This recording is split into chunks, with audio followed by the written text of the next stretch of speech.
Iran জানিয়েছে তারা কয়েকজন মার্কিন সেনাকে আটক করেছে। দেশটির জাতীয় নিরাপত্তা কাউন্সিলের মহাসচিব আলী লারিজানি রোববার এক বিবৃতিতে এ তথ্য নিশ্চিত করেছেন। লারিজানি বলেন, গত এক সপ্তাহ ধরে চলমান যুদ্ধের প্রেক্ষাপটে কয়েকজন যুক্তরাষ্ট্রের সেনা সদস্যকে আটক করা হয়েছে।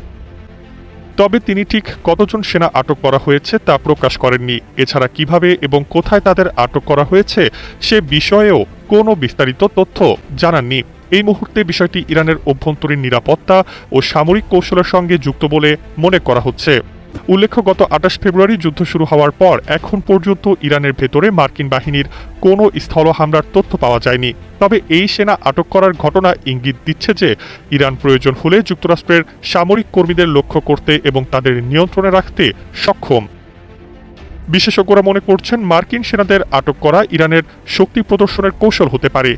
এটি সম্ভাব্য কূটনৈতিক চাপ সৃষ্টি ও আন্তর্জাতিক স্তরে ইরানের অবস্থান দৃঢ় করার অংশ হিসেবে ধরা হচ্ছে। ইরান এখন স্পষ্টভাবে দেখাচ্ছে যুদ্ধ ও নিরাপত্তা পরিস্থিতিতে তাদের প্রতিক্রিয়া তীব্র এবং সচেতন।